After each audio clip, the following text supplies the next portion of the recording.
अस्सलाम वालेकुम प्यारे बच्चों। आज हम डॉक्टर भीमराव अंबेडकर इस अजीम शख्सियत के ऊपर मजमून लिखने वाले हैं।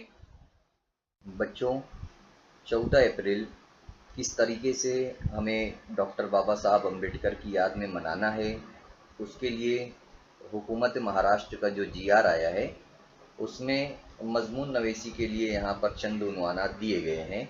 जैसे जमात शशुम तहशतुम यानी 6ठी से 8वीं तक 3 उन्वानात है। पहला है डॉक्टर बाबा साहब अंबेडकर के हालात ज़िंदगी, दूसरा है दस्तूर के मेमार डॉक्टर बाबा साहब अंबेडकर, और तीसरा डॉक्टर बाबा साहब अंबेडकर के मुख्तलिफ पहलू यानी कि काम। इसी तरह जमात 9वीं ता 12वीं, पहला समाजी मुसलिह डॉक्टर बाबा साहब अंबेडकर, माहिर तालीम डॉक्टर बाबा साहब अंबेडकर, दस्तूर के मेमार डॉक्टर बाबा साहब अंबेडकर, और डॉक्टर बाबा साहब अंबेडकर के सपने का भारत। तो यहाँ पर जितने भी उन्वानात दिए गए हैं उन तमाम उन्वानात में से 6ठी से 8वीं जमात के तलबा किसी एक उन्वान पर मजमून लिखेंगे। इसी तरह 9वीं से 12वीं के जो तलबा है वो किसी एक उन्वान पर मजमून लिखेंगे। आगे जो मजमून आप लोगों के लिए दिया गया है वो तमाम उन्वानात में काम आ सकता है आप लोगों के, आप लोग उसका इस्तेमाल कर सकते हैं। इसलिए जो है तो आप लोगों को ध्यान देना है कि किसी एक उन्वान के ऊपर आप लोग जो है तो मजमून लिखेंगे। तो आपको सबसे पहले उसके ऊपर हेडिंग जो है तो देना रहेगा और वहाँ से मजमून लिखना स्टार्ट करना होगा। जैसा कि आप लोगों को उन्वानात बता दिए गए हैं, तो जिस उन्वान पर भी आपको मजमून लिखना है सबसे पहले आप उसे ऊपर की तरफ, ऊपर की जानिब मजमून की हेडिंग जो है तो डालेंगे हम लोग, जो भी मजमून आपको लिखना है। उसके बाद यहाँ नीचे पहली लाइन जो है पैराग्राफ यहाँ से शुरू करना है। यहाँ पर थोड़ी कम जगह डिस्टेंस जो है तो मैं छोड़ा हूँ, थोड़ा प्रॉब्लम था टाइपिंग वगैरह में, इसलिए आप थोड़ा और आगे से पहली लाइन जो है तो शुरू करेंगे पैराग्राफ की, आप लोगों को पता है। यहाँ पर मजमून जो है तो हम लोगों को शुरू करना है। इस तरीके से हम लोग मजमून लिख सकते हैं कि सरजमीन हिंदुस्तान पर हर दौर में ऐसे बेशुमार अफराद पैदा हुए हैं जिन्होंने अपने वजूद और कारनामों से न सिर्फ अपनी ज़ात, ख़ानदान, कौम व मिल्लत के लिए गिरा कद्र कारनामे अंजाम दिए, बल्कि कौमी सतह पर और आलम इंसानियत की फलाह व बहबूद के लिए बहुत से काम किए। ऐसी अजीम शख्सियात में डॉक्टर बाबा साहब अंबेडकर का भी शुमार होता है। ये इनकी तमहीदी बातें रहेगी डॉक्टर बाबा साहब अंबेडकर के मजमून शुरू करने से पहले। आप लोग जो है तो इसे लिख सकते हैं, चाहे तो आप लोग इसके लिए अलग पैराग्राफ भी बना सकते हैं और दूसरे पैराग्राफ से या उसी के आगे से ये वाला यहाँ से स्टार्ट कर सकते हैं। डॉक्टर बाबा साहब अंबेडकर, डॉक्टर अंबेडकर का असल नाम भीमराव सकपाल था। बाबा साहब अंबेडकर 14 अप्रैल 1891 को मध्य प्रदेश के कस्बे महू में पैदा हुए। इनका ताल्लुक महाराष्ट्र के महार खानदान से था। इनके वालिद का नाम रामजी मालूजी सकपाल था, वालिदा का नाम भीमबाई और दादा का नाम मालूजी था। भाई बहनों में सबसे छोटे थे, ये सबसे छोटे थे।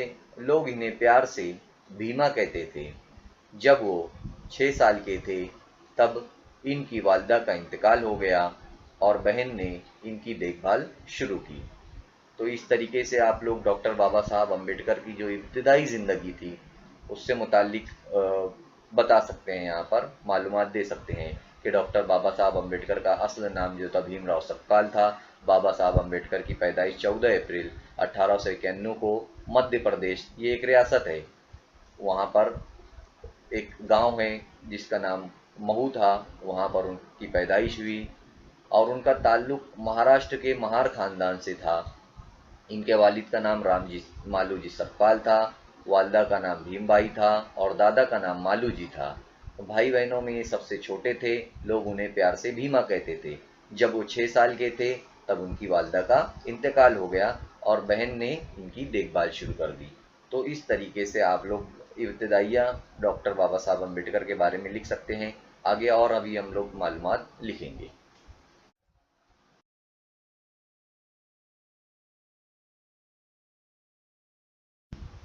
यहाँ पर देखना है हमें, डॉक्टर अम्बेडकर अपने उस्तादों का बेहद एहतराम करते थे, यानी उनकी बहुत इज्जत किया करते थे। सतारा के एक स्कूल में अम्बेडकर नामी एक उस्ताद थे जो ज़ात पात को नहीं मानते थे, यानी उस दौर में ज़ात पात का निज़ाम बहुत चलता था।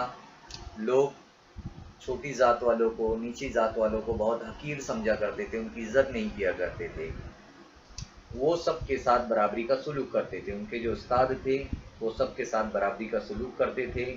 वो भीमराव को बहुत चाहते थे। उस्ताद और शागिर्द का ये रिश्ता ऐसा मजबूत हुआ कि आगे चलकर वो भीमराव सकपाल से भीमराव अम्बेडकर बन गए, यानी अपने उस्ताद के नाम पर उन्होंने अपना नाम रख लिया। इब्तिदा में अम्बेडकर को तालीम हासिल करने में कई रुकावटों का सामना करना पड़ा, यानी यही ज़ात पात का जो निज़ाम चला करता था उसकी वजह से उनको बहुत तकलीफ़ें होती थी और उनको रुकावटों का सामना भी करना पड़ता था। लेकिन तालीम हासिल करने का शौक़ और मेहनत का जज्बा था, इसलिए वो आगे ही बढ़ते गए। मुंबई के एल्फिस्टन स्कूल में उनका दाखिला हुआ, वहीं से उन्होंने मैट्रिक और बीए पास किया। आला तालीम हासिल करने के लिए वो इंग्लिस्तान चले गए। जब वो इंग्लिस्तान से वापस आए तो उन्होंने अपने मुल्क हिंदुस्तान से ज़ात पात की तफरीक को मिटाने की कोशिश शुरू कर दी। जब वो इंग्लिस्तान गए आला तालीम हासिल करने के लिए और जब वो वहाँ से आए तो उन्होंने मुल्क में फैले हुए जो ज़ात पात का निज़ाम था, यानी जो गरीब लोगों की इज़्ज़त नहीं होती थी, उन्हें कुएं और तालाबों से पानी हासिल नहीं करने दिया जाता था, तो ये तमाम जो बातें थी इसे ख़त्म करने के लिए जो है डॉक्टर बाबा साहब अम्बेडकर ने कोशिशें शुरू कर दी थी। पुराने ज़माने से ही हमारे मुल्क में ज़ात पात का निज़ाम चला आ रहा था, जिसकी वजह से मुल्क का एक बड़ा तबका गुर्बत और जहालत का शिकार था, यानी बहुत सारे लोग जो है तो गरीब थे, सिर्फ चंद लोगों के हाथ में जो है तो दौलत थी और तालीम लोग हासिल नहीं किया करते थे गुर्बत की वजह से। गरीबों पर जुल्म और सितम हुआ करता था, लोग उनके ऊपर जुल्म और सितम किया करते थे। अम्बेडकर ने अपने जैसे कमज़ोर इंसानों पर होने वाले जुल्म और सितम के खिलाफ आवाज़ उठाई, गांव और शहरों में घूम घूम कर लोगों को बेदार किया, उनके दिलों से खौफ को दूर किया और उनमें खुद एतमादी पैदा की। यानी बाबा साहब अम्बेडकर गांव-गांव, शहर-शहर जाते थे और ऐसे गरीब और जो जुल्म और सितम के शिकार लोगों से वो मिला करते थे और उनके अंदर खुद एतमादी पैदा करते थे, उन्हें हौसला देते थे और वो कहते थे कि तालीम जो है तो बच्चों को दो, बच्चों को तालीम हासिल करवाओ। डॉक्टर बाबा साहब अम्बेडकर का ख्याल था कि समाज में बाइज़्ज़त ज़िंदगी गुजारने के लिए तालीम हासिल करना बहुत ज़रूरी है। उन्होंने कमज़ोर तबकात के लोगों के लिए कई तालीमी अदारे कायम किए, स्कूल और कॉलेज खोले। वो मर्द ज़न मसावात के हामी थे। यहाँ पर उन्होंने कमज़ोर तबकात के लिए बहुत सारी स्कूलें खोली, तालीमी अदारे भी कायम किए, कॉलेज भी बनाए और वो मर्द ज़न मसावात के हामी थे, यानी वो औरत और आदमी में भेदभाव नहीं किया करते थे, वो दोनों को जो है तो बराबर समझा करते थे और बराबर हक देने के हामी थे, यानी तमाम लोगों को तमाम हुकूक मिले। उन्होंने ऐसा कोशिशें शुरू की थी। वो हमेशा कौमी इत्तेहाद पर ज़ोर देते थे, यानी हिंदू, मुस्लिम, सिख, ईसाई तमाम लोग मिलजुल कर रहे और अमन अमान कायम रहे, इसके लिए जो है तो उन्होंने ज़ोर दिया। इनके कारनामों में सबसे अहम कारनामा हमारे मुल्क का दस्तूर है। जैसा कि आप लोग जानते हैं कि आज़ादी से पहले हमारा मुल्क अंग्रेज़ों का ग़ुलाम था, तो आज़ादी के बाद जो है तो हमारा मुल्क जब 15 अगस्त 1947 को आज़ाद हुआ, आज़ादी से पहले से ही 1946 से ही ملک کے نظام کو چلانے کے لیے دستور بنانے کا کام شروع ہو چکا تھا۔ یعنی 15 اگست 1947 کو ہمیں انگریزوں سے آزادی ملی، لیکن آزادی سے پہلے یعنی ایک سال پہلے 1946 سے ہی ملک کے نظام کو چلانے کے لیے دستور بنانے کا کام شروع ہو گیا تھا۔ ڈاکٹر بابا صاحب امبیڈکر دستور ساز مجلس کی مسودہ کمیٹی کے صدر تھے۔ یعنی جو دستور بنانے کے لیے مجلس بنائی گئی تھی اس کی بہت ساری کمیٹیاں تھیں، تو اس میں سے ایک کمیٹی تھی جس کا نام تھا مسودہ کمیٹی۔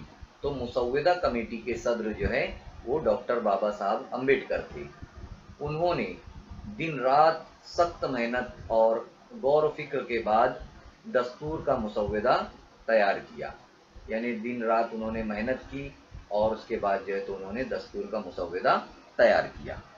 مسودہ تیار کیا یعنی خاکہ تیار کیا، اور اس میں یہ بات طے کی کہ اس میں کون کون سی چیزیں، کون کون سے قوانین رہیں گے، کون کون سی باتوں کو اس میں شامل کیا جائے گا۔ بھارت کے دستور کی تیاری میں ڈاکٹر بابا صاحب امبیڈکر کی خدمات کے پیش نظر انہیں بھارت کے دستور کا معمار کہا جاتا ہے، یعنی کہ دستور بنانے والا۔ بھارت کے دستور کی تیاری میں ڈاکٹر بابا صاحب امبیڈکر نے بہت ساری کوششیں کی تھی، بہت ساری محنت کی تھی، اس کے نتیجے میں انہیں دستور کا معمار کہا جاتا ہے۔ آزادی ملنے کے بعد ڈاکٹر بابا صاحب امبیڈکر کو ملک کا پہلا وزیر قانون بنایا گیا۔ ڈاکٹر بابا صاحب امبیڈکر نے آبی انتظام، خارجہ تعلقات، ملکی تحفظ، صحافت، معاشیات اور سماجی انصاف جیسے شعبوں میں بھی اپنی خدمات انجام دی۔ بھارت کا یہ عظیم رہنما 6 دسمبر 1956 کو اس دنیا سے رخصت ہوئے۔ بھارت کا سب سے قیمتی ایوارڈ بھارت رتن 1990 کو ان کے نام کیا گیا۔ یہ تمام باتیں تھی ڈاکٹر بابا صاحب امبیڈکر کے بارے میں جو یہاں پر آپ لوگوں کو بتائی گئی ہے۔ مضمون نویسی میں آپ ان نکات کا استعمال کر سکتے ہیں، ساتھ ہی ساتھ تقاریر وغیرہ لکھنے میں، ویڈیوز بنانے میں بھی آپ اس کا استعمال کر سکتے ہیں۔ امید کرتا ہوں کہ آپ لوگوں کو یہ سب سمجھ میں آ گیا ہوگا۔ اللہ حافظ۔